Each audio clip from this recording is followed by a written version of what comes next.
I joined the STVV Centruden, also in Belgium.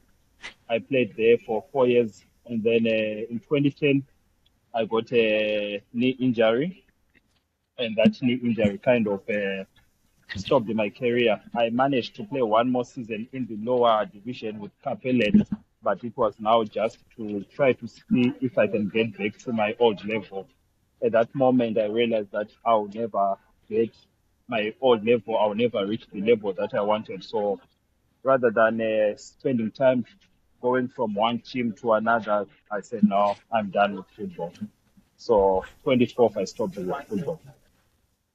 What a Yeah. wonderful, well-decorated football journey, Cephas. Yeah, so Yeah. let's talk about our beloved Warriors. Because remember the other discussion that we had. You were not part and parcel of the 2004, right? No. Squad that in Tunisia. Yeah, no, I was not. I was just Yes, a part of the preparations. Yeah. preparation. Yes, and Yeah. that also, uh, made me to wonder if maybe players' retention is the problem that we have in the Warrior setup. Why I say so? Because last time I spoke with you, I made you aware that, sorry, there's a train passing by. Okay, it's okay. It's okay. I can So, hear you. okay. Can you hear me? Yeah, I can hear you clearly. Okay. Yeah, because I stay behind the train station, so time and again we get this sound. Yes. All right. So I was saying, okay, I'm of the opinion that one of our problems as a national team is players' retention. I understand we change coaches like time and again. Yeah. I haven't seen a coach staying for 2 years. That's number one. Number two, I haven't seen like a group of players, like let's say 23, playing together for a period of about, let's say, 4 or 5 years. I haven't seen that. So what's your take on players' retention on the Warriors? What I can say is that from my early days knowing Zim football, I can say that from the 80s, yeah, the squad was always the same. I think most people who have followed Zim football, they can tell you like in the 80s, the team was like this, from number one Yes, until 11. They will be almost the same players. And then we'll move on yes, to the era of the dream team from the early 90s until the period of, I think, 95, 96, where we had one of our best generations in Zim yes, the football. cream. It was Yes, also, yeah, it was also the same. It was the same guys who did it all the time. But did we qualify? We did not. It's because of that thinking like, let's keep one group, let's have them work together, let's have them understand each other. But if it's not working, it's not working. This is the national team. For me, if it's the national team, you have to call the players who are performing at that given moment. Let them do what they have to do. And who knows where they will take you. If you look at it like in 2004 when we qualified, one of the heroes of that journey was Lazarus Muhoni. I think he was just someone who was plugged from, I can say, from Norway, and then he became an important part of the group. So this is my point that if someone is performing at this club level, his confidence is high. Let him come in, let him do what he has to do. And as you mentioned, we don't keep coaches for that long time. So keeping one group is not viable.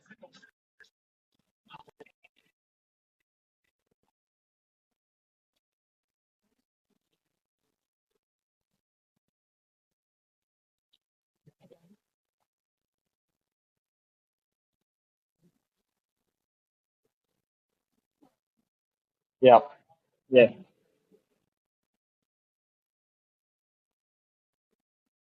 It is like that. It is like that.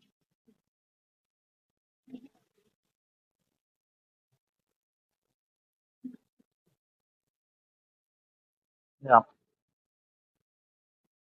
yeah,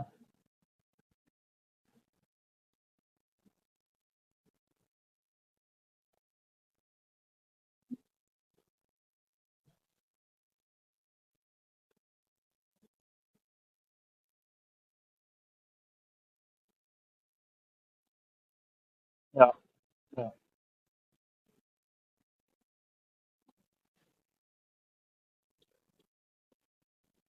Yeah. Yeah. I do understand. I do understand. Yeah. Yeah.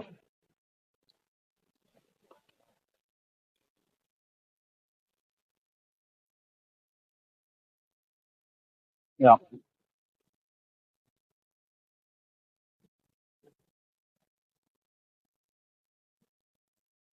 Yeah.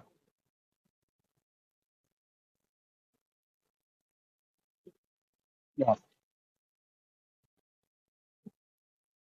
Yeah.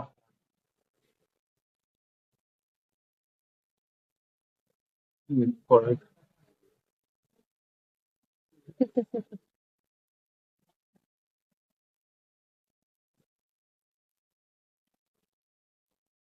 Yeah. Yeah. I, where you are coming from is from a club philosophy. When you are a football club, that's how it works. When you are a national team, it's different because already I come to play one match in maybe 2 months with the national team. I go to my club and the other player goes to his club. He's playing in a different formation, is playing in a different style. So for me, it doesn't work to be like, you are understanding each other, you are not understanding each other. It's national team. We've got that small window to get the understanding right.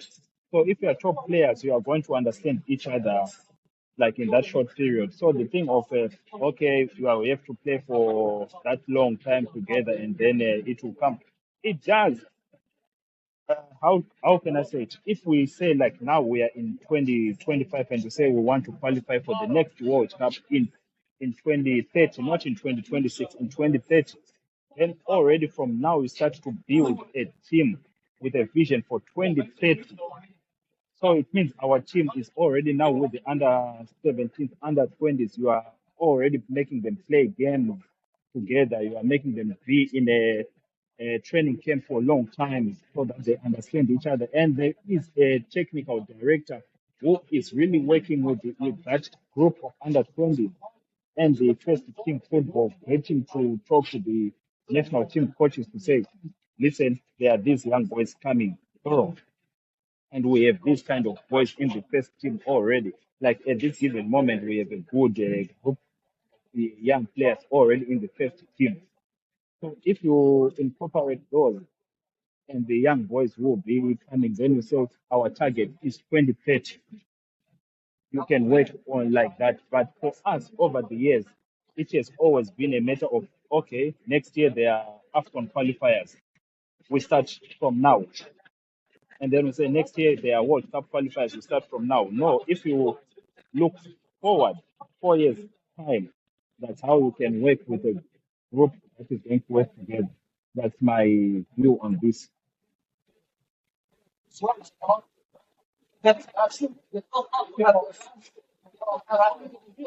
Hold on, hold on. Yeah.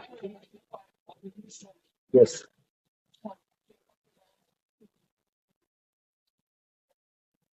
Yeah.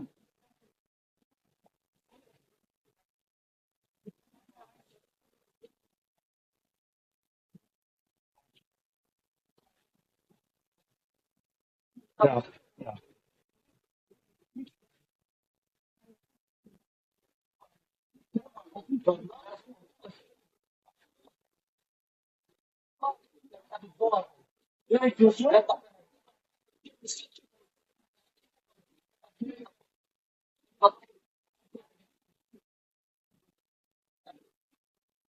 Back in the day, it wasn't like that. There were no scouts. So it was more to say if one is playing out of the country, then he's good. And also, any coach who comes in, if he's with a player who's playing in a foreign country, I think he wants that player to come in. And at the same time, there are certain players who miss out on opportunities to represent their country because they are now playing in a foreign country, but in a country where no one talks about. There are players who went to play, let's say, in Cyprus. There are players who went to play in the Czech Republic. There are players who went to play in Poland. and they were at the end not given a chance to play because no one is following them. So that was the problem back in the day. I'm not sure how it is now, but nowadays we have a lot of ex players who are all over the world, where a coach or a technical director or whoever it is who in charge can just make a phone call. Can you keep an eye on this player? Can you give us some insight on how they are doing? Like, yeah, George Mbwando has offered those services for free to FIFA, but some people said, he wants to jump on the bandwagon, and they really criticized the match. He was doing something good for our football. And I hope some people who are responsible can take advantage of such a setup, you know?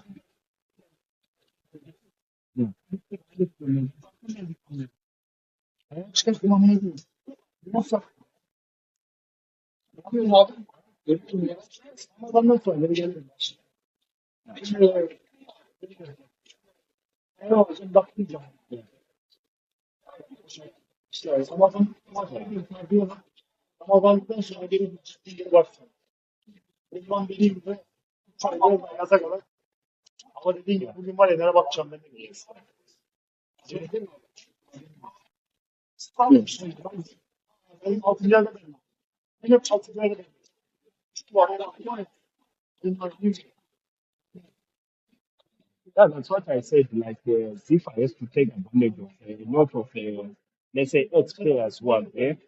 They are also now coaches like yourself, coaches who have done well for themselves, getting badges out there where they've got a really high qualification, where you can contact them and say, can you please tell us, do a scouting? You know, if an eye on the players out there, it's like for example, sorry, I mean the sorry, I mean a gym so that people uh, so some coaches are really willing to just help out the country by saying, okay, there are players here and there. It's like, for example, in India, there are a lot of young boys playing in teams like in League One, in League Two. Those leagues are high enough, they are good enough to have a national team players. But for us, for some of us, for a lot of Zimbabweans, we don't have an idea of those boys. So you can have some people there who know those boys who can just keep a database on those boys. The same can happen to people in Australia. The same can happen, like we mentioned, there in the US, in Canada.